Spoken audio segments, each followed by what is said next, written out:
the whole meeting to order for, I guess this is April 25th, 2022. And colleagues, I'm going to take a little bit, since this is a conversational meeting, I'm going to try to keep this a little bit less formal than we've had it in the past. Just my own preferences for us to have really open conversation and have a great, robust discussion. So we have two items on the agenda tonight. And the first one is review of the council policies and procedures on new policy introduction. And I've got a slideshow I'm going to share with you folks here for both of the topics we have tonight. And but by no means does that mean that at any time, please interrupt and we can have a conversation, ask questions, whatever. This is just to kind of gently guide us along here a little bit. So I'm going to go ahead and share my screen on this PowerPoint. Let's see, here we go. Give me a second. And can everybody see that first slide? You should be seeing council new policy introduction process. Okay, and I'm going to see if I can expand out so I can see everybody here. I can only see a few of you. Okay, and so as requested, and this is something we wanted to do earlier in the year, but we just didn't have the time. There have been a couple of our colleagues who have asked how we introduce an idea that somebody has to the group, and what's the basic procedure that we've employed in the past. And this is a broader review. It is not by any way inclusive, and there might be a couple additions that we need to make on the way in the future. So bear with me, please, if you will. And I think the most fundamental thing about the new policy introduction process is that we really need to ensure that we have general buy-in from the council ultimately before we expend city resources, particularly on the legal front, because it can get very expensive if we reach out to our legal team somewhat prematurely before we have something that is supported by the majority of the group. Oops, let me get there we go. Okay, so here we go. It's a little bit small and I apologize. I cut it down to try to make it as large as I could so you can see it. I'm going to start over here. Can you see my cursor here at the top? Okay, so new policy ideation. And again, don't read anything into the boxes or the colors. This is just really a quick down and dirty flow chart that I wanted to create here so that it's easier to visualize. I'm a visual person and I kind of like to walk through these things in my head too. So one of you comes up with a new idea. And you've been thinking about it long and hard, and you've done some independent research. And that might include, you might have been prodded by or motivated by something that's in a surrounding community or something you read about in various publications. You might have seen on the MRSC or on another research website a model ordinance or model policy or procedure, something that would be beneficial to our community that you're interested in. And so at that point, you have an idea. Then the next step is to reach out to a colleague and basically come to a meeting of the minds if they're interested in being a co-sponsor. And if you find somebody that is interested in doing that, and hopefully so, then there's additional research. You can do additional research together. And I'll give you a little bit of an interesting background story here. So the plastic bag ordinance was not something of Councilmember Phillips or my origination back in the day. It was actually originated back almost a decade ago, and then it just didn't get any traction with the council. But then a number of years ago, somebody said something that I started making you think about bringing it up again. So I reached out to Mark, who was very passionate about it, and Mark had actually been thinking about it extensively. And there was a number of community stakeholders that were also interested in it. So we did a lot of work in the background, additional research. It was actually a considerable amount of time. I'm trying to remember off the hand how long it took us to really do the background research and see what the best practices were in terms of this. We also wanted to be forward thinking and be on the leading edge of that kind of policy. So we did the additional research. We met with a couple of stakeholders in the community. Mark and I did this, and then ultimately we came up with a. We felt we were ready to ask the policymaking body to consider it at a committee of the whole, and that's done through the role that I play as the deputy mayor, and the deputy mayor can bring it to council leadership, the vice chair, as well as the city administrator and the mayor through the agenda setting meeting, which happens on a weekly basis, and just to have a touch base about it to make sure that the administration doesn't go, and I don't think that's ever happened, but there are sometimes where there are things that are maybe so resource intensive that they would put some cautions in place and suggest that we consider timing, et cetera. We can talk about that more in a minute. And then after that, it gets scheduled for a meeting at the COW.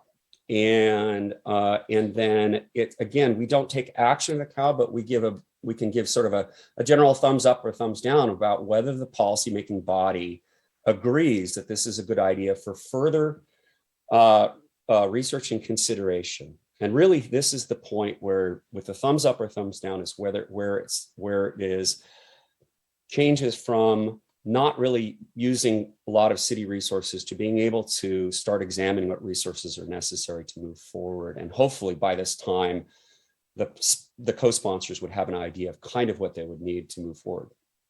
So if it gets a thumbs down, there's three paths. One, it could go to a parking lot for future consideration, which is basically what happened with the plastics ordinance back in, I think it was back in 2011 or 13, I forget. It could also be sent back sort of, and this is the choice of the co-sponsors really, for additional research. It's like, well, we'll work on this a little more, bring it back and see if that makes more sense to you all at a future date. Or it just basically goes all the way back to the starting point, and the co-sponsors or the sponsor tries to start fresh and come up with a new, maybe similar or parallel type of idea. The positive, when there's a thumbs up, then the discussions with the administration in terms of what is available in terms of support can begin, basically. Talking about resources, timing, fiscal considerations. In some cases, if in a larger sense, there may need to be a budget amendment at some point to accommodate the research or the staff time or the consultant time. We've had situations where council ideas have had required council or consultant time, and that needs to be authorized through, and that's another process, of course. And then after that, there is conversations again with staff, stakeholder conversations. My cursor keeps disappearing on me here. There it is, it's back. Stakeholder conversations. I'm thinking about interested groups, people, if it's an environmental policy, reaching out to various environmental groups to try to get ideas and support and understanding from subject matter experts potentially in the area. Councilmember Phillips and I reached out to a number of people about plastics and discussed with them the different things, including Councilmember Phillips and I both went to a number of retail establishments to see what their feelings were about the availability of compostable materials and et cetera, and plastic recycling. And then it's incumbent upon the sponsor and the co-sponsor to come up with basically a draft policy. Now, that does not mean that it is fully baked or even necessarily half baked. The legal aspects of it are sometimes can be quite daunting, but in the case of things like, another example would be Vice Chair Cassover and the noise ordinance. That was a fairly simple thing to do that I signed on as a co-sponsor, and I added some additional language regarding the noise from vehicles. But most of that, there was less legal involvement in that because there are model ordinances already out there that Councilmember Cassover is able to look at, as well as I was able to look at. So we were not really blazing a new path there, if you will. And then once you have a model ordinance, it can be sent on to the legal team for review. And it's really important at in these steps along the process, particularly when it starts getting involving staff. Once again, we are not, we're policymakers. We don't direct staff. It is acceptable at this point with the agreement of the administration to be able to send on to the legal team and say, hey, would you review this? If you have suggestions, please let us know. In some cases, the legal team may rewrite it sort of completely because they need to ensure that it's valid and clear and et cetera. But in other cases, they might just tweak it or make some suggestions and kind of go from there. And this is an iterative process. I think in the case of the plastics ordinance, we went back and forth for months really to fine tune it to make sure that we were meeting all legal considerations and thinking about all eventualities so that it would stand the test of time. And then again, coming back to the sort of the theme here of stakeholder conversations along the path. Passing a policy or promoting a policy without interest from the community is challenging at best and can be disastrous at worst, in the worst case scenario. And it's really, really important for all of us to get people lined up behind what we're trying to promote to make our community a better place in terms of an ordinance or policy, et cetera. So at that point, when it's ready to go, then the request comes to the deputy mayor to take it to the agenda group to actually add it to a council meeting for a first touch. Sometimes if the sponsor and co-sponsor need more feedback on what they're working on from the policy making body as a whole, it could be brought back to the COW. We've had that happen in the past where something has been brought back several times. And that way it's, it's in an open meeting.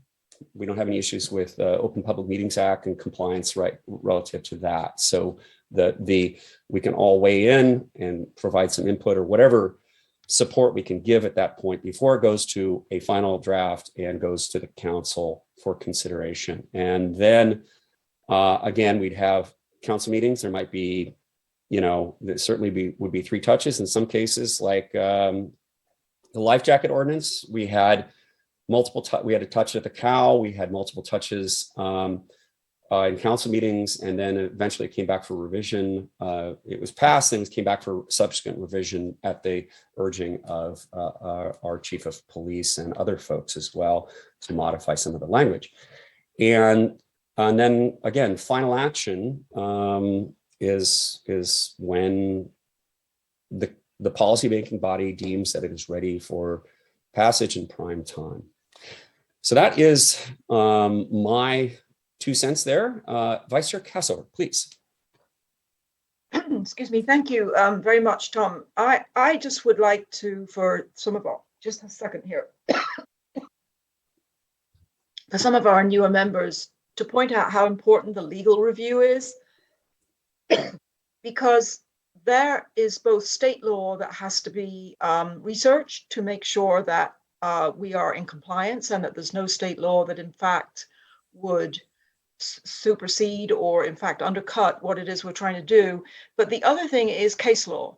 And so our attorneys will research cases where similar issues have come up and make sure that we are not drafting something that in fact would have a poor chance if it was challenged in the courts. So I think that there are times when, as a newer council member, I can remember this, that I was quite shocked that there were certain things that legally we just couldn't do that I thought were very sensible.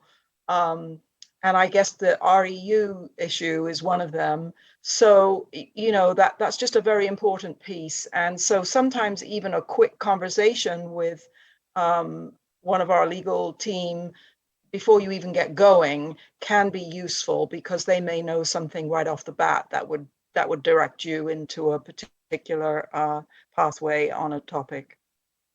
Excellent point. Thank you, Vice Chair Cassover. Councilmember Riddle. Thank you. I appreciate this process map. It's very useful. Just to bring to note that a fair amount of this is outside of our governance, what is described in our governance manual right now. And I feel that we should probably revisit this in our governance manual, as it's unclear. Some of these issues or some of these processes are unclear in that. Like having to have a co-sponsor, things like that. None of that's described in the governance manual. So as for our new council members, you're not going to find this information anywhere but in this document that you see here today. Yeah, thank you for that. And that's actually, we bookmarked that for inclusion in our conversation about the governance manual, because I guess this is sort of, I mean, institutional memory, so to speak. I believe we had a presentation on this at another council meeting many, many years ago, but it's been a long time ago. And I don't think anybody is remaining here probably, but besides the mayor and myself that were part of that particular meeting. So thank you for that, Councilmember Riddle. Councilmember Goldman. Yeah, this is super helpful. Speaking as a new council member, and yeah, I'll be glad if you could send this to us. That'd be really helpful. You bet. My question: might there be sort of a related version of this for things that are coming from our committees, like the Planning Commission, Tree Board, the new Climate Committee, to kind of show how those committees will interact with this process? I think that's a great point, Larry. I really. I can geek out on this stuff all day long, and it's really fun to do. And I think that we've talked about sort of institutionalizing some of these things that have been, to Councilmember Riddle's point, it's not in the governance manual, but there's so many of these things that there's sort of processes out there that really need to be documented, so to speak. And I think that having I could imagine doing something like this and having an overlay where you could toggle on and off, whether it's Planning Commission or Tree Board or whatever else, where they're included in, and as well as if there are touch points in here that they need to be, where a specific group needs to be involved, have a specific color code or an icon that shows that particular group being involved, as well as a sort of a subset of a subroutine, if you will, of things that would happen tangentially or concurrently in this kind of process. That's an excellent point. Thank you. Councilmember Fertani, I hope I can see you all. It's very small here with sharing screen, so I apologize. All right, thank you, Mr. Chair. I think building on Councilmember Goldman's point, one of the things I don't know is when the committees themselves have work plans for the year. If something that you're thinking about intersects with the interests of that committee, but it's not on their work plan, and especially if you're not the council liaison to that committee, how do you get it on their radar? Well, that's a great point. In the past, we've had, actually, Councilmember Castlever, maybe you could field this question, because I think that there were times as in your tenure as deputy mayor where there were things that came up that the Planning Commission needed to do, and there was some kind of not pivoting, but additional direction, if you will. Is that a fair assessment, Philippa?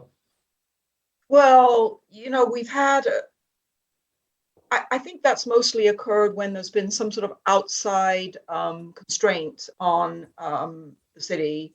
Like, for example, we needed the Planning Commission to direct their work towards completing the town center code in time for the legal deadline that we had with the moratorium on accepting new applications for redevelopment.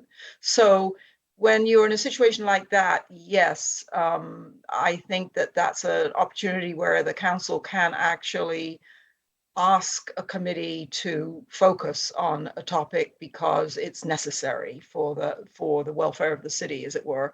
But I can't remember a time when we've added something to a committee's agenda that they didn't already have there, Tom, other than that. I can't either. And you know, a lot of the committees that we used to have, you know, really were dissolved a while back. And so my recollection of how those worked is not very good.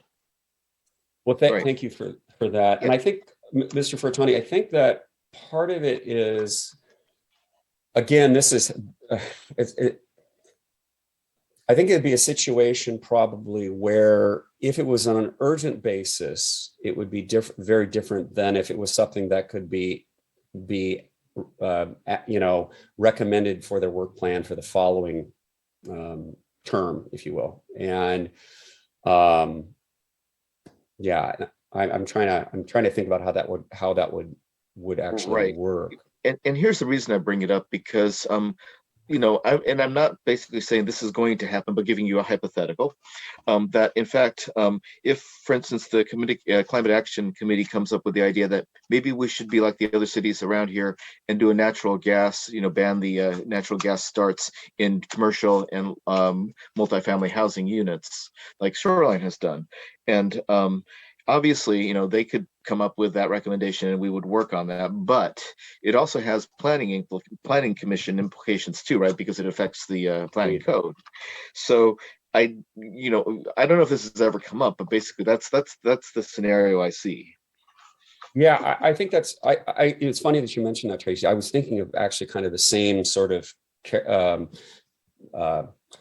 topical sort of thing. And I think that, I think we'd have to think about it as a body, about whether it was appropriate or not to redirect, so to speak. And if it's not absolutely urgent, I would say that it would probably need to wait until, you know, the following term, if you will, for their work plan. But and I think too that some of these things, I think it's really important. You guys, you all know me. I'm fascinated by shiny objects too, and probably my ADD. But we can't go chasing every shiny object that's out there. And so part of these procedures and sort of getting them into a visual like this, and then having a conversation about it again in context of the governance manual, I think is really important so that we stay on track. But if I could address that as well, Sure. because of the Planning Commission. The Planning Commission has repeatedly brought up the question of intersection with the Climate Action Committee. And they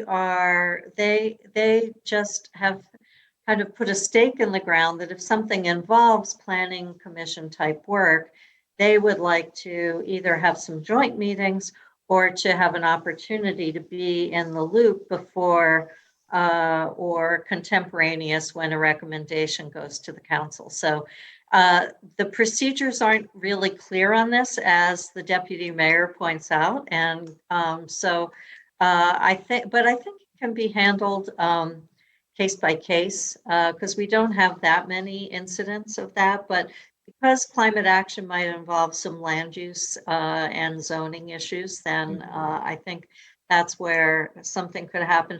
I guess it could happen also with Parks and Recreation and the Planning Commission. You know, there could be some overlap there. So I just think that normally we wouldn't cut any group out of the process, especially the Planning Commission, which has some basis in statute. So we just have to figure out some way to synchronize it and make it work with the schedule. I would say that one other comment on how assignments occur. The signed ordinance, which the Planning Commission is wrapping up their consideration of, because our last update was quite a while ago, and we aren't really consistent with court cases on free speech. That was something that the planning director and the city attorney kind of brought to the Planning Commission, and they were initially less than wildly enthusiastic about it, but have really stepped up and done a thoughtful job. And that will be coming back to the council with a recommendation fairly soon. But in that case, it didn't come from the council, but it did come from our staff. So just two examples there to mention. Thank you, Councilmember Bodie. And I can envision too a work plan that allows for 90% on the topical things that they're being asked to do by the council and by staff. And then maybe a 10% capacity that's sort of these more unexpected types of things. And I don't know how we solidify that so it's more easily understood, but all excellent points, Councilmember Bodie. Larry, please. I forgot to take my hand down, sorry. Oh, okay. Councilmember Riddle, please. Thank you. I think now that we have these more established boards and other the commission and the boards, I think we maybe need to lean more on the chairs a little bit to maybe come together and have chair meetings quarterly to be that linkage of keeping the pulse on each other's work. I think that we've got enough groups of people now who are doing possibly overlapping work that could be a useful tool. So I really look forward to us moving forward into the governance manual and how we sort of tweak how we work, and then what it looks like if we want to tweak the municipal code and how our actual task forces and committees work together. But I could see the chairs taking a lot of that role. Thank you. We are almost at the bottom of the hour, and I will be happy to send this out to everybody, and we'll have future discussions, but I wanted this to be, the first touch on this, kind of, so to speak. It's just for conversation and suggestions. Again, it's a work in progress, so suggestions are always welcome and encouraged. And so I wanted to move on, if I could. Are there any other questions right now? If not, I will move on to our next agenda item, which is speed limits and traffic calming discussion. Okay, thanks everybody. Let's see, whoops, it's not gonna let me. There we are. Okay, speed limits and traffic calming. And I'm gonna go through this and try not to bore you to death with PowerPoint, but some of these things are meant as somewhat background information, and I wanted to kind of distill some of them down. As maybe some of you heard Vice Chair Cassover and I speaking prior to this meeting on this call, that there's just so much information out there. It's staggering, and the information and the best practices have changed quite rapidly as multimodal transportation and engineering have really become far more advanced than they were before. So and again, I don't claim to be an expert. This is just me trying to put together some things that could help us with future conversations. And by no means, and this is again just as sort of a kickoff for a much broader discussion that we're going to have over a period of time. Okay, a couple of things. Talk about goals for the discussion. I wanted to thank Vice Chair Cassover. We met for a couple hours a few weeks ago about a number of these topics to try to kind of narrow the field. And with the failure of Proposition 1 last year, we, of course, have very limited resources in terms of what we can do and what we cannot do. And so our conversation was largely focused on sort of short-term, low-hanging fruit and things that we could do without expending a huge amount of resources, but also setting the stage for future kinds of funding opportunities and investments, et cetera. Okay. Finding ways to, first of all, to increase pedestrian and bicycle safety. I think that's fundamental. Also to encourage multimodal activities and get people out of their cars. We've been hearing recently, including we got an email today, a couple of us did, from a member of the public who really wants to be able to get out walking more, but they're concerned about pedestrian safety. Reduce cut-through traffic. We'll be talking about that more later, and I'm hoping we can have an opportunity at some point to get some more data from various sources to help us understand what's really going on. And the other thing is maximizing scarce resources. We have very limited resources right now that we can work with, but we have done pretty well in the past with scarce resources. One of the things I wanted to just give you a quick overview of this is what's called a functional classification map from WSDOT. And if you look here, you can see down at the bottom, the red is 522. And I apologize, I couldn't get the whole city on this, but I tried to get the core of the community just for illustration purposes, not be all inclusive. And notice that that's considered, it's considered a principal art. I'm gonna get my move your faces over. There we go. Now I can see the key. It's considered another principal arterial. The red, the 522 is in the red, as well as 104. The minor arterials are, again, 178th and 40th place. And then we have major collectors, which are Brookside Boulevard, 175th and 147th to 184th, and it just keeps morphing into a different terminology here. So I just wanted to get that in place so there's some terms of art that people can kind of understand. The other thing that's important, and I didn't put this in the slide because it's pretty fundamental, but I didn't realize this until I start doing my research a couple of weeks ago. Highway is actually an open road. It does not mean a highway. It means a road that's open to through traffic. So the word highway is used considerably throughout the state code and through various engineering kinds of documents as well. So streets and highways, interchangeable, so to speak, no pun intended. And I'll leave it to engineers to give it, if there's a more finer point on it. But for this purpose of this discussion, if it says highway, that could be a road that's open to the public to be used. Cursor down here. Okay, so Senate Bill 5687 modified some of the traffic ordinances that the state had. And again, it's about traffic safety, various provisions. And one of the things that did not go through in 5687 was basically the ability to put additional traffic cameras in for speeding and some other reasons. And that did not get into this bill that was passed. But what did get into this bill was it amended these RCWs to allow more flexibility for local control of speed limits and traffic safety. And I applaud the legislature for moving this direction. And so here's the language, and I won't bore you with it really, but basically it allows, on one end, allows people to raise the speed limit to 60 miles an hour on certain roads without doing an engineering study, or lower it down to 20 miles an hour without doing an engineering study, provided that the city has created a methodology for raising or lowering speed limits.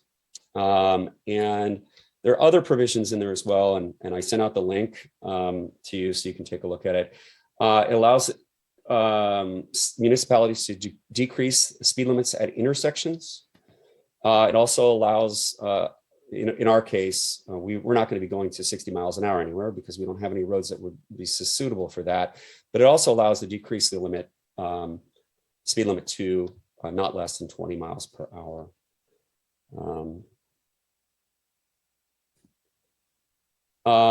So there's a caveat here. This is on a non-arterial highway or part of a non-arterial highway.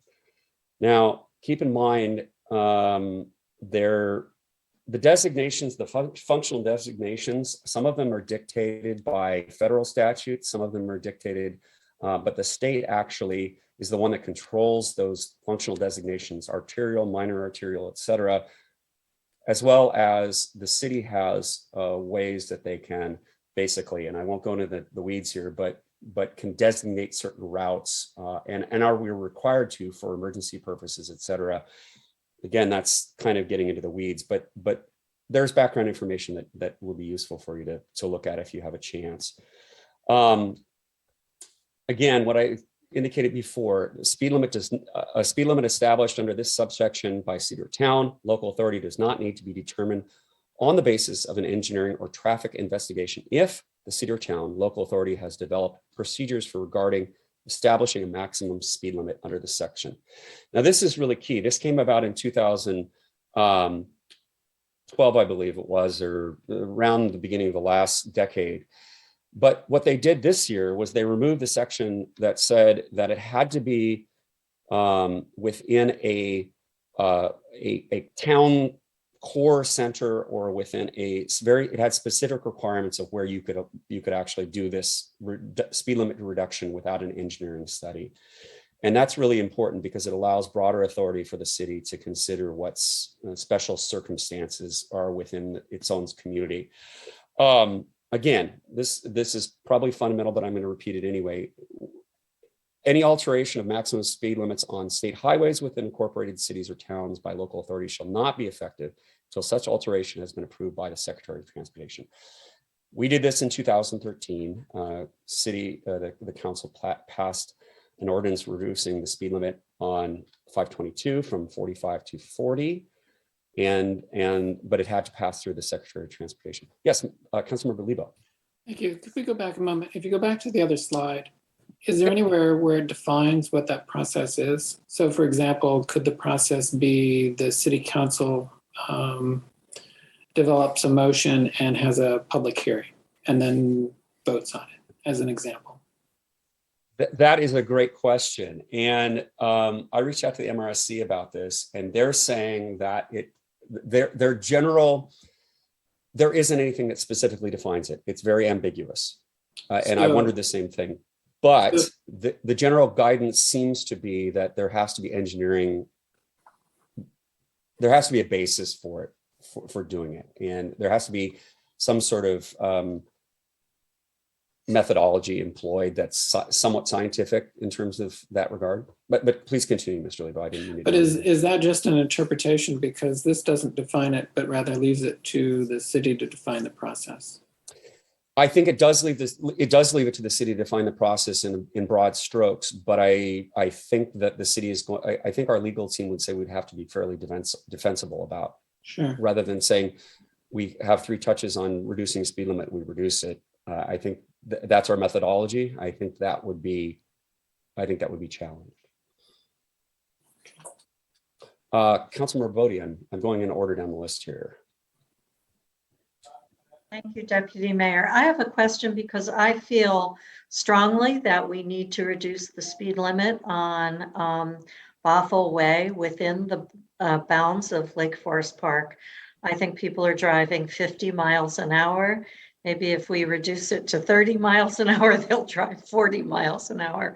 And I know it used to be 45, but my question under these provisions, I know the Secretary of Transportation would have to approve the reduction, but are you clear on what the process would be? I know we've done some work on this in the past, so I'm just curious because it is a point I feel pretty strongly about as someone who drives that way all the time. And I'd really like to see the speed limit within the whole. I was thinking about just the core of Lake Forest Park, but then I thought, no, it should be within the city of Lake Forest Park. So how would we go about doing that? Just a very high level answer, please. I don't need to go into every step. If I can, so a couple of thoughts, and there's a couple more slides here, and I'll skip over them if I repeat myself. When we did it in 2013, the reduction, I was advocating for 35 miles an hour. We were only able to get our colleagues to reduce it to 40 as an interim step. An engineering study had to be done by the city in the case, because this is an arterial anyway, regardless of what this says. It's an arterial. The state highway is is designated as an arterial, and so it has to be approved by the Secretary of Transportation. There was an engineering study, and at that time, they actually looked at used the methodology of the 85th percentile, which is now quite antiquated, and I have some comments about this later. And we were able to get it down to 40 miles an hour. Secretary of Transportation approved it. There was a condition in that actual ordinance which did not happen, which is something we can talk about later. At the same time, the administration at the time was directed to do an additional speed study 1 year later to see what the effects were of the reduction of the speed limit, and also to see whether or not it was warranted to reduce it a further 5 miles an hour. So the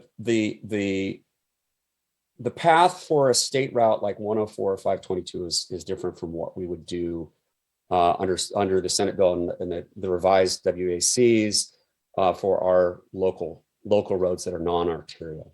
That's my about as short as I can get, I think. Thank you. Yes, as we take this topic up further, I'd like us to consider what we can do. And I like the idea of shooting for 30, so we can try to perhaps end up with 35. I just think that going down in these minor increments won't really change, because everyone drives about 10 over the speed limit. I'm factoring that in.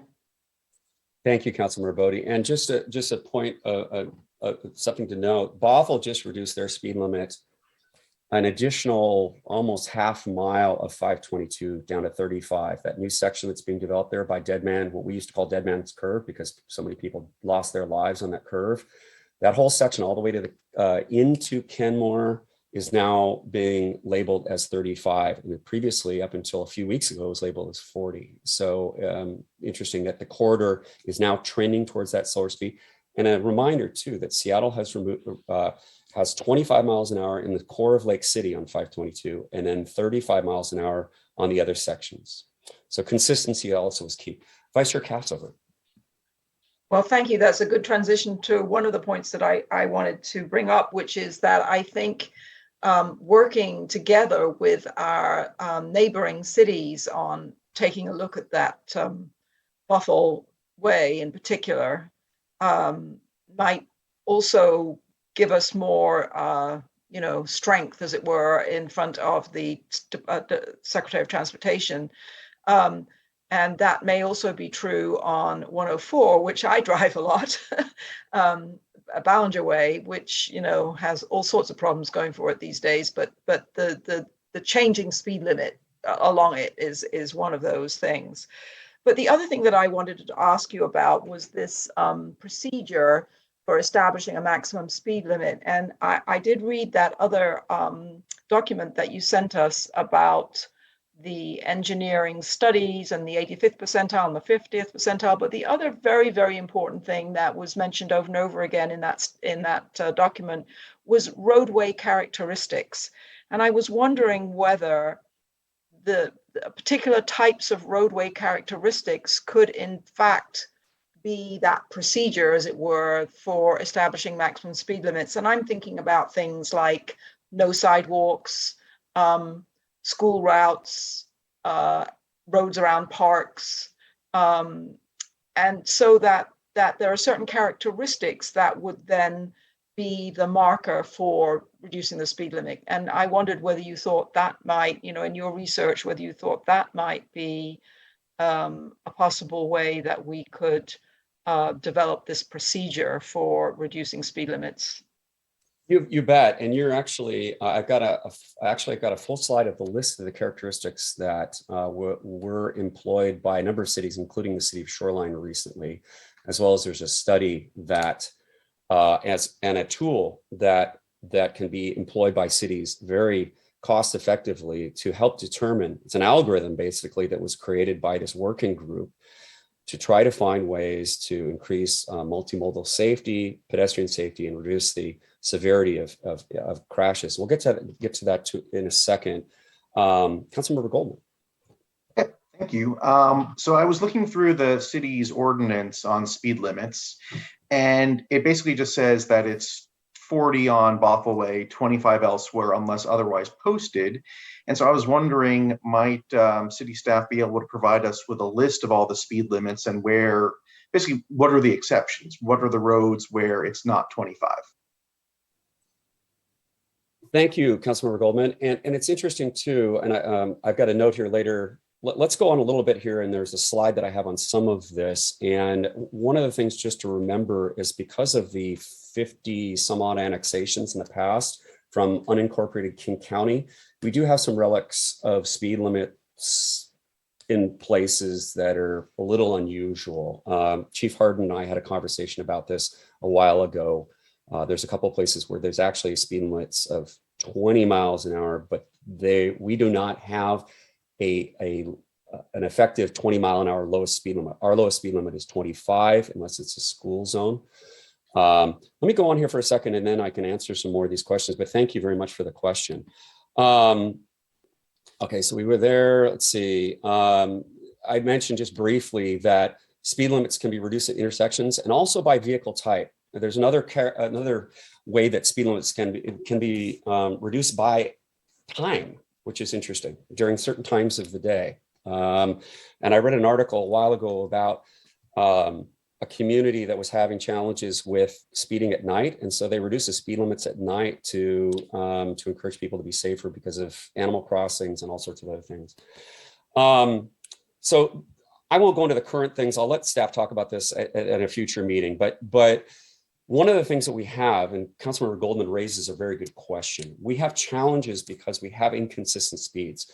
104 is a prime example of that. It's 40 miles an hour from the city limits to 35th, then 30 miles an hour with cautionary speeds of 20 miles an hour at the curves at 37th and 40th.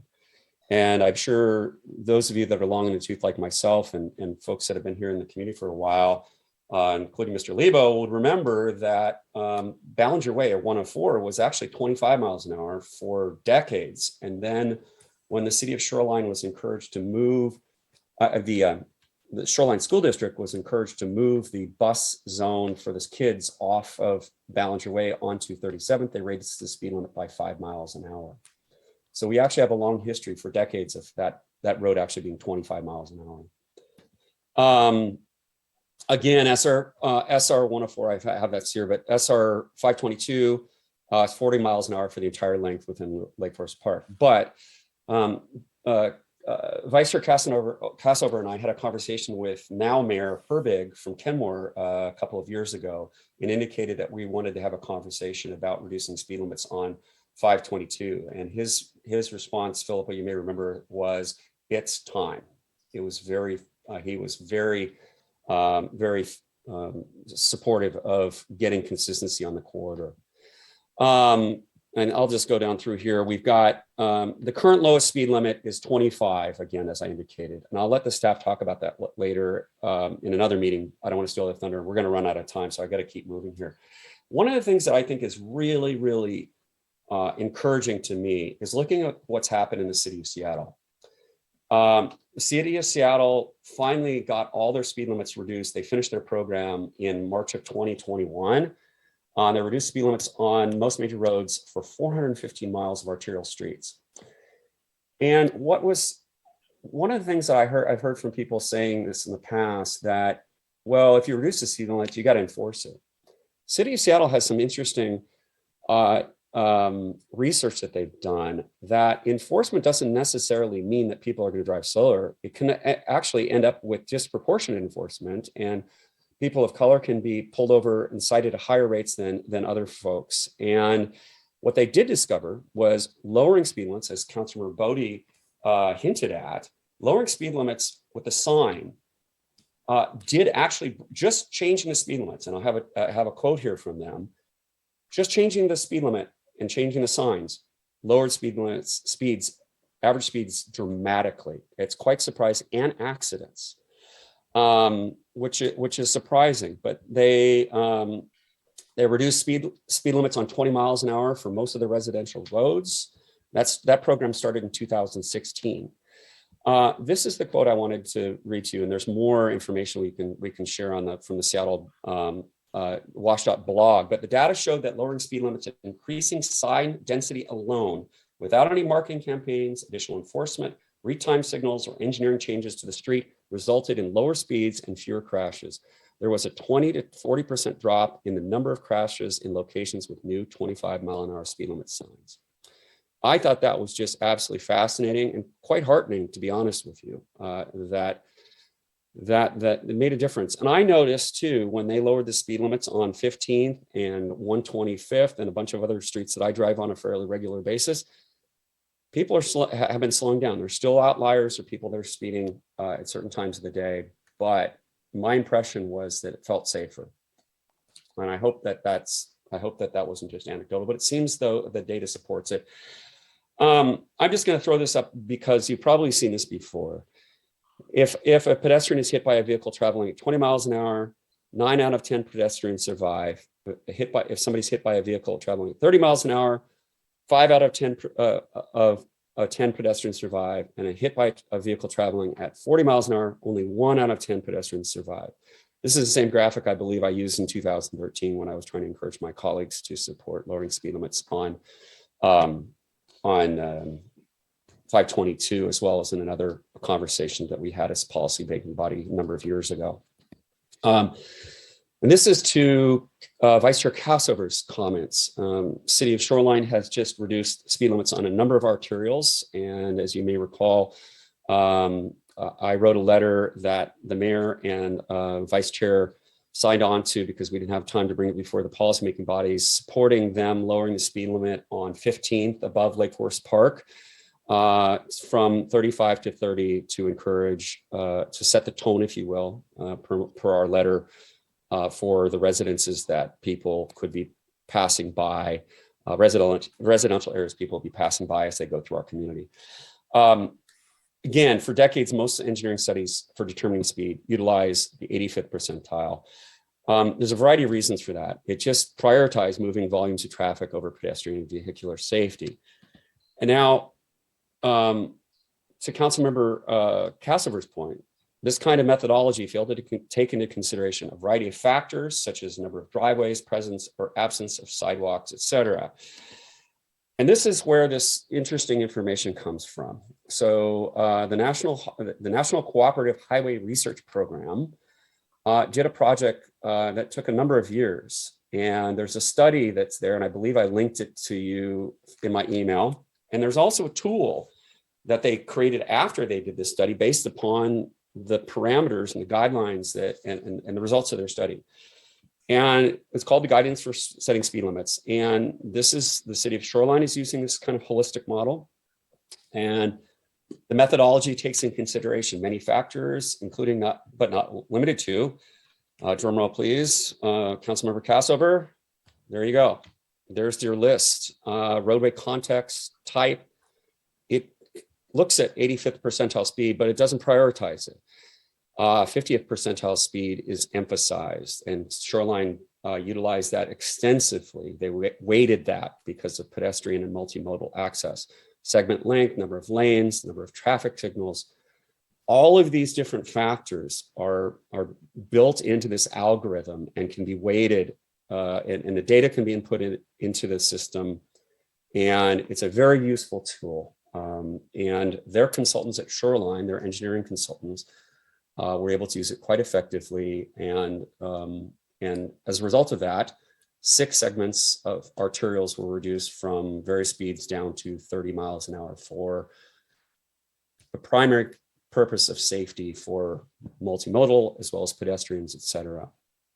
One of the things they did do in that study, which I think is interesting, is they actually monetized, they figured out what the actual costs of the crashes and the incidents were to their community, and were able to establish those numbers to provide guidance of and also key performance indicators, if you will. So they could see where the data was going, whether it's turning in the right direction in the future or not, based upon what their decisions were regarding these roads. So here are a couple of discussion topics. One, considering modeling our speed limits after Seattle and utilizing the NCHRP project methodology, and to Councilmember Lego's question about methodology, I think that this kind of methodology, saying that we as a policy-making body are going to utilize this methodology, is one approach. It's just one approach.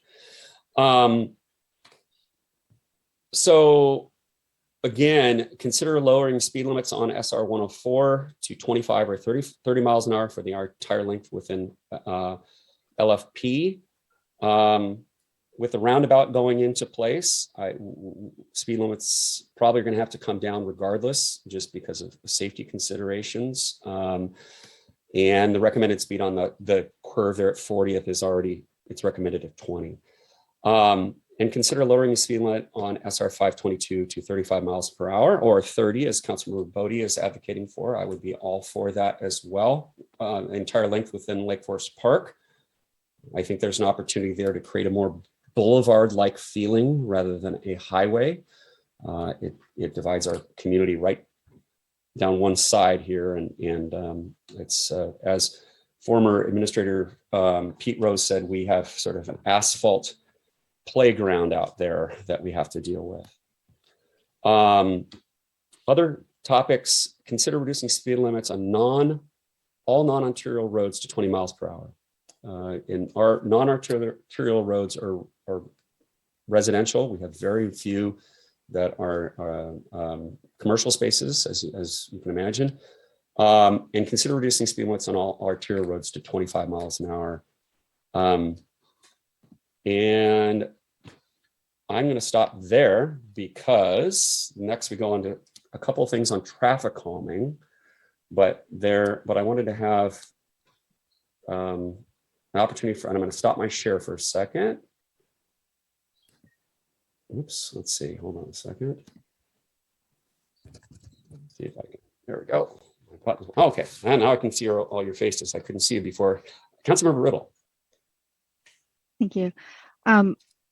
Thinking about the impacts of changing the speeds on 104, I just want to make sure that we are also thinking, maybe that's one where we do bring engineering in, because we don't want it to become a type of road that people want to avoid, and it increases cut through traffic on our other streets as people are used to going a particular speed there. And I know there's going to be a transition period no matter what we do, but I think that might be one of those situations where understanding that impact and how human behavior may change and what impacts to cut through traffic that might include. I love the idea of a safer street. I just think we need to be more cautious about that particular roadway. Thank you. And a reminder, because it's a state route, we have to do an engineering study. So, and it's an arterial. Councilmember Lebo. Absolutely wonderful work. Tom, I just want to commend you for all the research you've done on it and the presentation. You've convinced me. I would be fully supportive of 20 miles an hour on residential, 25 on non-residential, and 30 or 35 on SR 522. I think Ballinger Way, I've lived here a long time and never felt comfortable walking on Ballinger Way. And I think that's one of the things that these engineering studies really don't take into account is the perception of safety. You know, and I mentioned this before, the lack of pedestrians doesn't mean that there's a need for pedestrian protection, for whether you call them curbs or sidewalks. They simply avoid it because they don't feel safe walking on it. And I'm absolutely fully supportive of reducing the speed limits all across Lake Forest Park. And I think the next step is to look at how we increase mobility for pedestrians and bicyclists. And I want to pitch for whenever we do an overlay, we should always think about how we improve pedestrian and bicycle mobility and safety on that. So we had that discussion last week about the work on 35th. I'm very familiar with Northeast 35th, and I am opposed to doing an overlay that doesn't address pedestrian and bicycle safety wherever we do overlays. Thank you. Excellent points, Councilmember Lebo. Councilmember Goldman. Yeah, this was really interesting. I am also supportive of some of these changes. I think it would be good if we take approaches from both cities, that we take a Seattle style approach of saying arterials 25, residential 20, but then we also take a shoreline approach of, are there specific corridors that maybe there's an arterial, which would be 25, but it has no sidewalks, it has very small shoulders. And so maybe even though it's an arterial, it should still drop down to 20 based on its very specific conditions.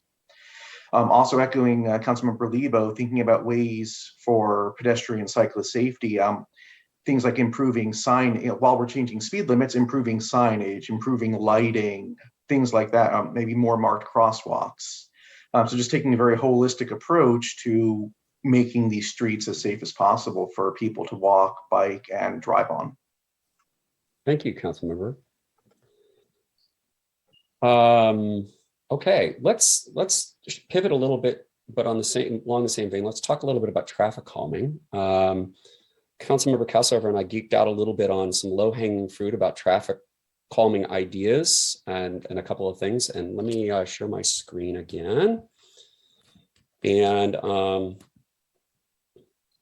let's see, how many clicks do I have to go through? There we go. So let me go down here. Can everybody see that now? Okay. I mean, one of the first ones I think about is we talked about was, everybody's been out walking around during the pandemic and et cetera. And Seattle and Bellevue both implemented Stay Healthy Streets or Healthy Streets, a variety of different programs to huge success, where they basically put up movable barricades and said local access only. And I know for my friends who live in Seattle, some of them have been very fortunate to have those, live on one of those streets. They've also been able to apply for those programs for their streets, and people love it. It's wonderful for kids to be able to be out. Older people can walk around, and that's one idea that we thought about. And that information about healthier, Stay Healthy Streets is quite fascinating in the city of Seattle as well as Bellevue. I think it's just if there's a silver lining to the pandemic, this is one of the things that I hold on to as being a positive thing, that it kind of forced communities to rethink about how to get people out and stay healthy. So there are opportunities, and these are just off the cuff that we whiteboarded out on the new whiteboard, by the way, which was the interactive whiteboard. It was kind of fun to do that. There are opportunities at 44th, 28th, Forest Park Drives, many other places that you can go around a map and see places where there's no real reason for people to be driving through there unless they live there. And the nice thing about it is, it's reversible, and it's not cumbersome from a financial standpoint. It's not cheap by any stretch of the imagination, but it could be doable. And also, as I mentioned, Seattle has a program you can apply for creating those kinds of things. And I think that's a similar program that we should do. I really believe, as a small community in a small town feeling location with, next to an 800-pound gorilla that is the city of Seattle, I think we need to do more, not only with traffic calming and et cetera, programs that the citizens can apply for and initiate on their own and do some of the resourcing and legwork. This is another one. We've talked about anecdotally about this for a long time, about getting some of the dangerous cut through prone streets. Again, these are ones just completely off the cuff. One of them was, dead end 178th on the northeast side of 104 and remove the left turn eastbound on 104, moving the turning traffic to the signal at 175th. So if you see my cursor here, what it would do is remove this left turn lane, dead end this, because this is a blind corner coming down the hill. It is very, very difficult to see anything turning right out here. You're taking your life in your hands if you drive down here, and you have to quickly dart out. And also, you'll notice in the evening, there's a tremendous amount of cut through traffic that's heading up and over the hill here, and there's no reason for it to be there. The safer place, again, I'm not an engineer, I don't play one on TV, but these were things that came to mind because people have mentioned them in the past. So that would mean that down here at 175th, which is the intersection where the light is, the traffic would be encouraged to go through there rather than through a winding residential neighborhood. The other one is 47th Avenue Northeast. And again, this is kind of all connected together, but there is this kind of strange relic of the past there, and the transit lane was expanded over to that in the 90s.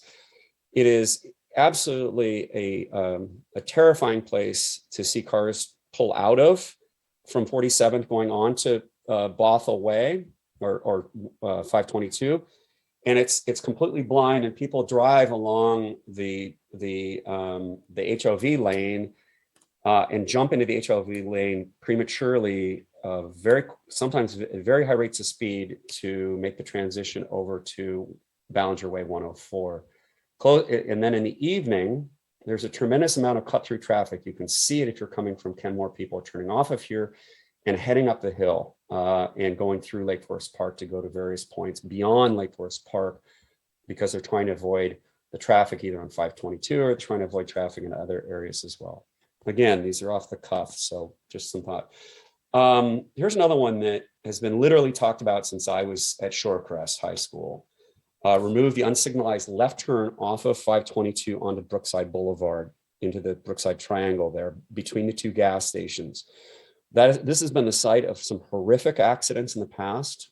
And what it does is it encourages people to cut through, because of, in the mornings, for example, there's considerable amount of traffic at this intersection. It encourages them to cut through Brookside Boulevard, which of course is adjacent to Animal Acres Park, the Presbyterian Church, which now has a preschool and kindergarten in it. It's next to Eagle Scout Park. You all know the area.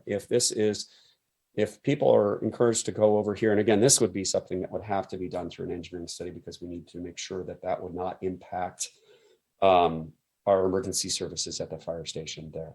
But it's something that's been talked about for many, many years. And we're just tossing this out here. The other one that's been discussed for probably about the same amount of time was Perkins Way. And that is to change it to a one-way or to a resident only emergency vehicle compatible road and create a linear park next to the creek. That's another road where there's about once a year, a car goes too fast and flips upside down into the creek.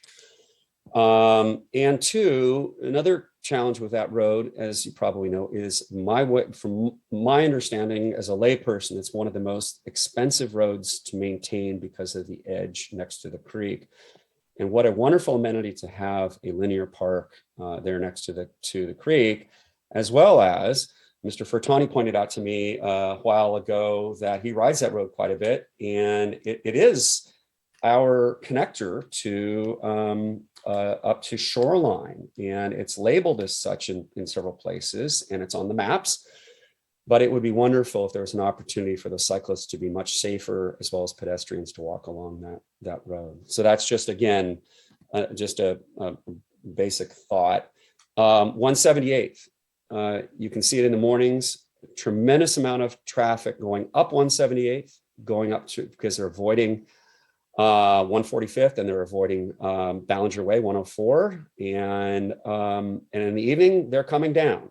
And that's, we see a tremendous amount of traffic coming down through Lake Forest Park, and they're connecting with 104 off of 178th, and they're heading to 522 and points beyond there. If we installed a couple of traffic four-way stops, that would also serve the purpose of traffic calming. You've probably all heard the serious concerns that residents of 28th Street have forwarded on to us, and this would also help, I think, in that regard in terms of safety, making those four-way stops. Again, this is just from off the cuff, and then adding an additional four-way stop at Perkins, Brookside, and 178th. A general reminder, this was actually slated to be a roundabout in 2011. And our situation, when I first came on the council, and the mayor as well, financially it was so dire that the council voted to stop that project because it was a very expensive project, and we simply just did not have the funds. Councilmember Bodie. Thank you very much, Deputy Mayor. And I think this has been a really good and informative and provocative conversation, provocative in a good sense of provoking thought. I wanted to also mention the Briarcrest neighborhood as a place where we should think about some traffic calming. I'm not trying to eliminate driving routes to Shorecrest High School, but if you talk to the residents there is a tremendous amount of cut through, even on 156th, I think, heading up the hill. So there are probably some locations there. I haven't really made a study of it, but I want to include the Briarcrest area and that hillside because of the frequency of cut through traffic there on our list of things to look at for traffic calming, whether it's four-way stop signs or other dead ending streets or whatever it is. I think we should give some thought to that area as well. Excellent point, Councilmember Bodie. Thank you for that. I think there's other areas too, 197th that have, I mean, there's a whole list of them that that we need to come up with an exhaustive list, I think, too, based upon the public's input and what's been observed, and then as well as the data that we get as we figure out how we're going to collect that data. Yes, I mean, people are trying to avoid the intersection of 145th and Lake City Way, right? Indeed, And so that's what I'm really looking to address, not so much students or parents driving to Kellogg or Shorecrest. Yes, and to be perfectly fair, one of the only tickets I've ever gotten in my life was actually on going to Shorecrest on 160th. I was late. Councilmember Riddle. Yeah, and I think as we look at the data, we need to remember when the 185th Street Link Station opens up. I think our data is going to change. I think we all know that. I think 178th and of course 104 are going to be seeing a distinct difference in its patterns. And so anticipating that as best as we can, I think, and planning for that now, I think would be a valuable piece of this low-hanging fruit as well. Afraid, did I freeze or? Oh, okay. Sorry, I lost you there. I froze or you froze or I'm not sure what was going on. But yes, thank you. Excellent point. The cut through traffic is only going to get worse with the opening of these various stations, and we need to be ahead of that wave. Councilmember Goldman. Yes, and I'll echo a bit what Councilmember Bodie was saying, that the Briarcrest neighborhood is very concerned about traffic close to schools. And more broadly, I've spoken about just bringing all corners of the city into the conversation. And I think this is a really good opportunity. Get feedback. Where are people concerned in their local streets? And then trying to then build as comprehensive a map as possible and coming up with these low-hanging traffic calming measures across the entirety of the city. That's based on data, based on community feedback. Yes, thank you. Thank you very much, Councilmember Goldman. Let's see, Councilmember Riddle. Sorry, I was going to mention this earlier, and Councilmember Goldman reminded me. A lot of our concern areas are also up against adjacent cities. So that partnership and that having that ability to hopefully bring them into the fold of what we're doing, and for maybe have them mirror some of the treatments on their streets if it's something that they're willing to do. I think we need to engage with those neighbors and or neighboring cities. And I know we've talked about that before as well. Yeah. Thank you. Councilmember Furtani. Yes, thank you, Deputy Mayor. Yeah, the thought that I had was, since we're going to be getting this BRT fairly soon, the Bus Rapid Transit line on 522, can we dovetail some of these projects onto that? Because it seems like the street's going to be torn up anyway. Wouldn't it be a great opportunity to do some of this dead ending and basically, other things that we've been suggesting on 522? That's a great point. I've you guys are probably tired of hearing me say this. I was so frustrated when the state came through and changed the curbs and the ADA ramps at 170th as well as Ballinger Way by the Burke. And then the next year, the county came in and tore them all up again and did it all over again. It was over $1 million wasted because they couldn't coordinate interagency wise. And your point is very well taken. It's to the extent that we can get them and also timing wise, we can sort out it takes a lot of time to affect some of these broader changes. But this is something that, this of course is in Director Perigo's camp and the experts, whether we could get, have enough time to coordinate some of those items. But I absolutely agree. And it's a great way too, I think, potentially to leverage the dollars because we don't have a lot of them to implement these kinds of programs. Vice Chair Castover. Thank you. Yes, it just brings to my mind the fact that our relationship with Sound Transit and with Metro is going to be very important here because speed matters to them too in terms of maintaining their headways and their schedules. So it'll be interesting to hear what their response is to wanting to lower the speed limits on 522 and even 104. And so that's going to be delicate negotiation, I'm sure. And I don't really quite know what to say about it other than that it's on my mind, and we'll have to stay in close touch with our staff members who are responsible for maintaining those relationships, because, you know, it's important to the city as a whole to have those relationships be as healthy as they can be. That's, I guess, what I wanted to say. Thank you, Vice Chair. Councilmember Voti.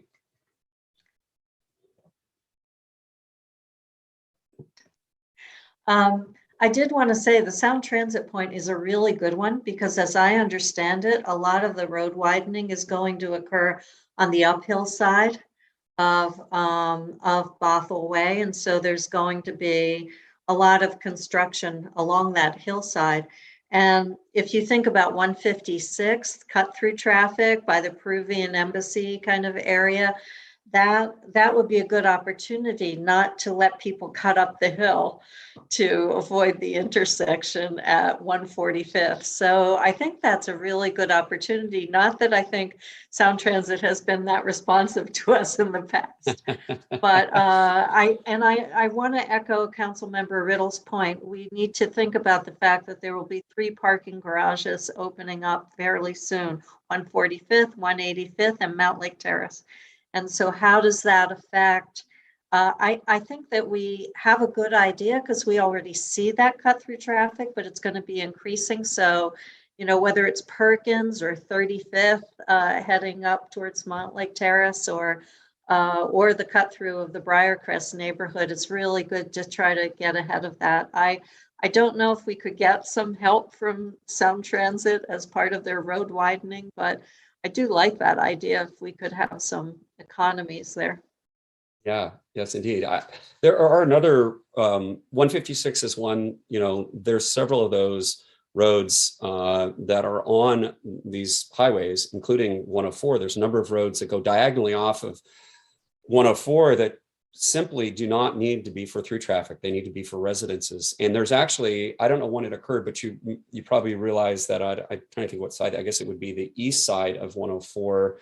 There is a dead end, a road that was dead ended probably in the 80s, I think. That was, I think it was at the request of the neighborhood because of cut through traffic at that time. So there are other again, the idea is to encourage people to not cut through, but where they're driving through, to drive through on roads that are safe for them and safe for the residents as well.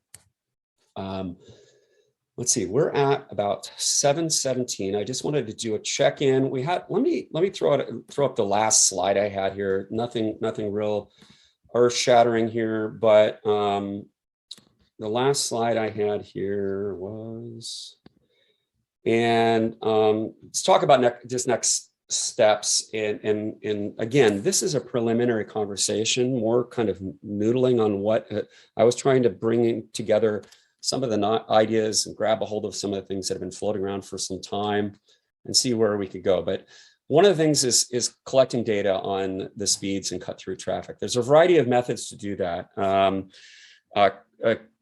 Vice Chair Castlever had sent me some information about a company that does do this, and they Greenlight Data, and they have some amazing blogs about traffic information and how you can utilize traffic information. There's a couple other organizations, including, ironically enough, Waze actually has a program where you can use the data from their system. You can become a partner, a city partner that helps them, and they help us become better at managing the traffic and understanding what's going on within our community. I think there's another thing there, and I've mentioned this to some of you before, that the data in some of these traffic navigation systems are erroneous. And because it's crowdsourced, Waze particularly has some data that's just completely wrong. And that needs to be changed because it encourages cutting through areas that are making things even worse. I think the other thing is, of course, creating a city, methodology for setting speed limits, because that's something that we need to take a look at and get some recommendations from our staff and consultants about what is the best approach that fits within our community values, because the way I look at it, the 85th percentile kind of methodology, and that's a very crude comment, a crude label, is very, very, very behind and not forward thinking enough for what our community is looking for. As always, we need to explore additional funding opportunities. I know that all of you are keeping your ears to the ground and eyes open for additional opportunities for the city to bring in resources in the form of grants, et cetera. But it takes all of us to do that, whether it's coming from the PSRC or federal funds through the PSRC or a variety of other agencies. And then most importantly, these are not in any rank order, but I'm going to highlight this one: community conversations. Our Safe Streets study is from 2017. And it's an excellent study, but at the same time, many of those projects are predicated on significant capital investments that we don't necessarily have the opportunity right now. And I'm thinking about, as a policymaking body, we need to talk about our horizons. Again, we use the term low-hanging fruit. It's probably trite, but I think that there are some opportunities that we could make some changes with minimal investments in a short period of time that could have some dramatic results, and that the community can rally behind and make some other suggestions. And I think that too, seeing those successes will help put us in a good place for if the community says, hey, we're willing to reconsider some funding mechanisms, down the line. And then other tasks, and I will stop my share there and see if you guys had any more thoughts. Again, this is a preliminary conversation, certainly not inclusive. I think I touched it's the tip of the iceberg, so to speak. Mr. Furtani. Yeah, thanks, Deputy Mayor. Yeah, just the one thought I had was considering the multimodal idea is literally that there's the equivalent of the last mile problem with those, because, for instance, on 40th, we all know that that's basically kind of a heavy traffic area. And the overlay program recently widened the shoulder on the east side of the road up until about 186th from 104. And then you literally hit a stretch where there is no shoulder. And then a block later at about 188th, you pick it up again. And so my last mile problem is, as a bicyclist, it's kind of okay to ride that road, and then you kind of time it so you miss the traffic that's oncoming when you go to that narrow stretch, and then you basically heave a sigh of relief and then go on the wider part. And then you keep doing this like 3 or 4 times up that road. So the question is, do we have a database that actually has this even mapped to that level of granularity? Because that might be mapped as safe to ride for a bicycle now, but there are those stretches that are not particularly safe to go on. That's a great question. I do not know. I could ask Director Perigo if he has thoughts about that. Do we have sort of an evaluation on I guess it'd be down to the micro level when it comes to these sorts of improvements or lack thereof on our roads, Jeff? Not to my knowledge, and okay. That would be a great plug for a GIS person. So. There you go. Thank you very much, Mr. Perigo. Councilmember Bodie.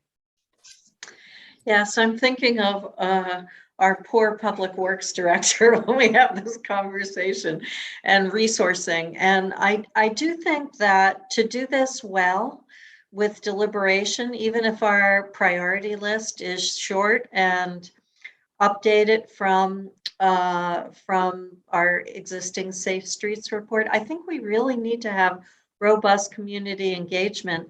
So we will need some consultant services. I am mindful that some of the federal funds for Safe Streets apparently have money for planning, and which we learned, Deputy Mayor. And so that would be extremely helpful. Even if we could, I think it would be great to point to the fact that we expect more cut-through traffic because of light rail development and bus rapid transit development. So we need to do this to support the effectiveness of those efforts. And I think the community engagement has to be robust and take a good amount of time. And I don't mind if we jumpstart a few projects that are already in our Safe Streets report. I think that's great. And to prove that we can do some work, I think would be great. But I do think we need some extensive engagement, and we'll need, I think, some resource support for that. Last but not least, we don't really have a transportation committee anymore. Would we want to have an ad hoc safe streets committee? I realize we have a lot of citizen boards and advisory groups right now, and so how would that be overseen and supported? But I'm open to ideas of robust community engagement, because I think this is something that has to be done well. So just a few points of food for thought. And Thank you very much. I don't want our public works department to feel like they can't come to work every day because they get a migraine. So anyway. Yes, thank you very much. I think that it goes without saying that we will have to find ways of supporting policies that resource these, whatever we are choosing, and we have to literally put our money where our mouth is, folks. So, Councilmember Cassover. Thank you. Yes, this discussion has reminded me that the last conversation that we had with Sound Transit when I was at the Seashore meeting about the fact that when they voted to delay our parking garage and the others, that one of the amendments to that proposal was made by members of the Sound Transit Board was that the Sound Transit needed to have some last mile kind of assistance to those cities who were not going to get their parking garages in a timely manner. And that they don't seem to have too many ideas about what they want to do about that last mile right now. But I believe that they are due to be making a presentation to the Sound Transit Board either this month or next month. So that's something we really need to watch. And maybe those of us who are on the Seashore Board need, I can't remember what it's called now, forum, that's right. We need to be kind of pushing a little bit on Sound Transit when we get the opportunity that, in fact, infrastructure improvement to make that last mile safer for cyclists or pedestrians to get to transit actually could be part of the solution. It's not necessarily just, micro buses or whatever, but also just safe pedestrian and bicycle infrastructure. So anyway, I just want to sort of articulate that so that I fix it in my own brain so that next Seashore meeting, we try to bring that up. Thank you. Councilmember Lebo. Thank you, Deputy Mayor French. I just want to, again, commend you on a wonderful presentation, and Councilmember Cassover for all of her wonderful ideas. And I know she's been advocating for quite some time now for mobility improvements. I hope that we can find ways that we can sort of adapt or use work that others have done. So, for example, is there any opportunity to adopt what Seattle has done without having to reinvent the wheel, so to speak? Can we adopt the standards that they've adopted to define what would be speed limits in particular roads so that we don't have to reinvent the wheel? One of my concerns is that we can sometimes get stuck in a paralysis of analysis, that it's easy to hire an expert because they don't live here. What is the definition of an expert? The further away, the more expensive they are. So I would hope that we can actually figure out ways to adopt what others have done so that we're not redoing what they've done. The other is to take advantage of the desire to make this happen.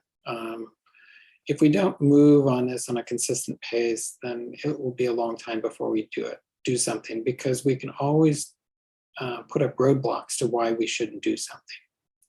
But in fact, it would be really good to reflect what is our community. And by and large, it is a residential community.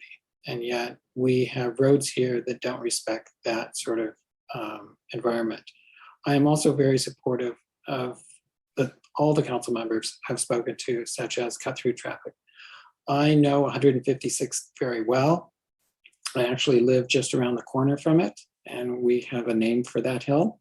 And I've spoken with people who live on 156, and they say, on occasion, a car ends up in their front yard. It is not safe. And this is why I'm so strong about whenever we do overlays, and there was an overlay this past summer, there were no improvements for pedestrian or bicycle safety associated with that overlay. And I think it's really critical that we consider all of the functions of the road and not just think in terms of cars. That we have to be thinking about pedestrians and bicyclists. And really part of it is about creating and respecting the community that we have, which is a residential community. This is not a car-dominated community, but in many ways it is, and is not reflective of what this community really is keeps saying that we are, which is we want to be a bicycle-friendly and a pedestrian-friendly community. And yet we do not have ways for pedestrians and bicyclists to navigate through our city to get to our key community centers, whether it's the town center, it's Animal Acres Park, it's Horizon View. There are no roads that anyone really feels safe walking on to get to those various places. And yet, I think strongly we can improve that by putting up just curbs. We do know that, for example, narrowing roads will slow traffic. I've walked all over the city, and 197th is not a very nice place to walk on. And I can't remember the street name, but the one that borders Briar and Kenmore is not a very nice street to walk on. And yet, if we had a curb and some gravel, it could make it safer. I've watched people walk those roads, and they're separated by 2 feet from cars zipping by and ditches on one side. And there's nothing safe about it, but it's the only place to walk. And yet I think we can do things that will make these areas safer. And we can do it across the city and not just focus in the town center area. That we do represent all the citizens of Lake Forest Park. And I think it's really important that wherever we make these improvements, that we do it across all of Lake Forest Park. So I love the presentation you gave. 20 miles an hour in residential, 25 in non-residential, and 30 or 35 on SR 522. Thank you, Councilmember Lebo. Councilmember Riddle, and then I want to give the mayor a chance to and Phil and Jeff with the administration a chance to comment. We're just to be cognizant of time here, folks. Or do a time check. Are we okay for a couple more minutes? Then we have public comment. Is that okay? I just want to be sensitive to everybody's time. Councilmember Riddle, please. Yes. So Shoreline ran into an issue when they were doing some work around the WashDOT facility there, where their traditional sidewalk construction was going to take down a lot of trees and a lot of community input. And they found a product that saved the trees and that was a unique style. One of the uses for that product, it's a special kind of raised sidewalk, has been used essentially over ditches to extend the usability of a road space if you don't have a natural shoulder already. I think we should get creative as we look at these spaces. Obviously, cost is a big issue for something like that. That's a large undertaking, but I don't think we should necessarily restrict ourselves to we can't help this street because there's a ditch right next to it and we don't have enough roadway. I think we can get creative. I think we can come to our community and say, do you want this? And it's going to cost more money, but we can do something here. I just don't want us to sell ourselves short. There's some amazing products out there, some really great engineering. I think the thing that limits us is how much it's going to cost. And I think we can have that conversation with our community. I think bringing safety to every street should be our goal. Thank you for that. With that, I'd like to give the mayor a chance to make some comments. Senor, please. Nothing big. All your ideas are fantastic. I have nothing. I agree with every single one because we've been trying to do pretty much every one. But I really like you guys when you come up with these ideas, follow it with how we're going to pay for it. Because that is the biggest problem. It's never been the city doesn't want to put sidewalks. Not the city doesn't want to take care of its people. It's always been, we don't have the money. I'm trying to just keep a police department and people are mad the parks aren't clean. But please, all of you, when you come up with ideas, remember that the city, we have nothing against people and bikes. I love the city of Lake Forest Park, but I do need help trying to figure out the real situation is how we're going to pay for it. And because if we can figure that out, there's no stopping us, because we have the most brilliant and wonderful people in the city and get a lot done. So that's all I'm going to say. Good conversations. Good job, Tom. And thank you guys. And good job with Burke on everything. So thank you guys. Thank you, Mayor. Director Perigo, on a scale of 1 to 10, how scared are you? -3. Any comments, Jeff, or any thoughts? We're just touching the surface here. Sure, great discussion. As the mayor said, cost is always an issue, but there's some opportunities out there. We can certainly make some adjustments to how we operate, and that's taking a holistic approach is what we should be doing. And so we're going to move forward with that, and we'll make improvements as best we can. Very much, Jeff. Phil, any last words, and then we'll go to public comment quickly. I think it's an interesting discussion, and it raises some policy issues. The city has done its overlays a certain way for a long time, and I think that needs to be evaluated, and I think that's a good point made. And so I think one of the exercises that we can do is look at, we get this much with our buying power that we have today. We've done overlays, and that's been the focus period. What would that buy us if we took the approach of providing everything that we can, amenities, so that we can have that policy discussion of how does that change what we can deliver within the dollars that we have today with no new dollars. And so I think it's a good discussion. It gives us a good thing to go out and do a little bit of research on and report back to the city council as you continue to have these discussions, so that we know what we can get today, and do we need more, or is that what we're looking to achieve, at least in the short term. So I think it's good food for thought. So great, thank you very much. Phil, do we have any opportunity to have some asks of Sound Transit? I mean, you've been involved in negotiations with them. They need to get some approvals from us to do the road widening. I'm just, you don't have to answer right now, but I'd like you to think about how we could, solicit some funds. I think Philippa's idea is very good, but you might have some others just from the road widening itself. Is there some mitigation funds we can request from them for that? okay. Question. Okay, let's go to public comments. Mr. McLean, do we have any at this time? I'd like to open up public comment. Are there any members of the community that would like to make a comment? Please state your name and your time. Our time is fairly limited, but 3 minutes, please. We have 2 guests, John or Julian Anderson. Either of you like to make comment at this time? If you'd like to make a comment, please use the raise hand feature. Thank you, Matt.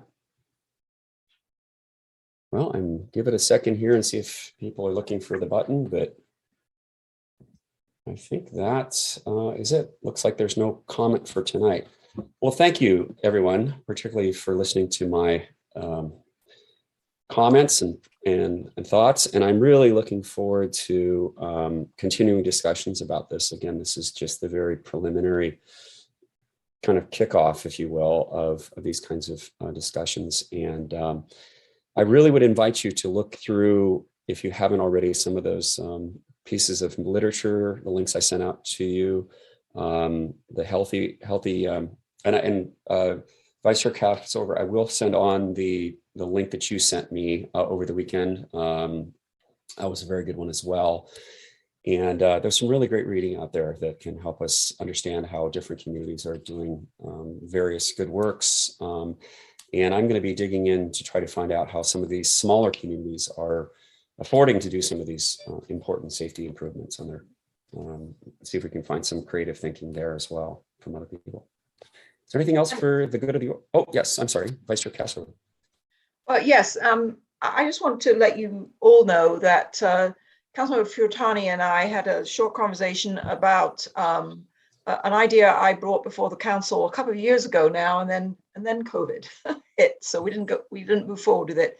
But it's something we would like to move forward with, and that is thinking about naming a street in Lake Forest Park in honor of Octavia Butler, who is probably the most distinguished African American ever to live in our city, and also maybe the most distinguished author to ever live in our city. We will be doing our research on that, and I'm sort of thinking to myself that Juneteenth is when I raised it before, and I'd like to be able to bring it back around June as well. So just letting everybody know that Tracy and I will work on that, and we'll bring forward the policies that we can find that it takes to name a street in honor of somebody. We don't have those in Lake Forest Park, so we need to find other cities that do that and how they do it, and we'll let you know. Thank you very much, Vice Chair Cassover. I just received an email from a resident who was encouraging us to maybe name a park after Octavia, but the street would serve a very wonderful purpose as well. So I applaud Well, you for thinking. she lived on 37th, so that's what we've been thinking. Okay, great. Well, thanks, colleagues. Anything else? Oh, Mr. Lebo. Yeah, just to follow up on that, I think that's a wonderful idea. And would that policy address how we name streets, for example, whether they be after individuals or other purposes for naming streets? Because one thing that comes to mind is we don't, as a community, in any way recognize the Native community that has lived here for a long, long time. And there, I think, are many opportunities for us to recognize our Native community, whether it be streets, streams, or parks. And I would be very supportive of developing a policy that would have that opportunity to do so. Thank you for that, Councilmember Lebo. Very interesting idea. I have to say that I've been in this thinking about the street in honor of Octavia Butler. I've not been looking at actually renaming the street, but it's a way of honoring a person, but without actually renaming the street, because there are a whole lot of issues to do with renaming streets to do with your emergency services. Mhm. So you can keep it as 37th, but you can have a plaque that says, the in honor of, or something, the person. So anyway, that's what I've been thinking, but I will look at what other policies are out there when it comes to permanently renaming streets. Thank you. Thank you. Councilmember Bodie. Thank you very much. I just wanted to mention along those lines that the Parks Board is interested in involving the Native American community in discussions of the history of our lakefront park. So there's some opportunities there. And they also, at their last meeting, spent a lot of time talking about identifying walking routes or walking tours of Lake Forest Park, including historical elements of it, so that, and there are some resources that have been pulled together in the past, but they're probably not being actively used right now. They're also interested in walking routes from park to park, so that you could, do a loop walk and hit 2 parks at once. So, but they want to include history and nature in those walking tours. So I think it all kind of ties together with this idea of parks, naming our parks, honoring our streets, and when you walk along a street, how do you find out what some of the history of the residents or the significant trees are along that route. So there's just keep the Parks Board in mind is what I'm trying to say. Thank you. Colleagues, anything else for the good of the order? We're a little bit over time here. Well, thank you, everybody. With that, we are adjourned. Thank you so much for your attention and your great ideas and thoughts, and looking forward to future conversations here. We'll see you later. Take care. Good night. Good night, all. Recording stopped.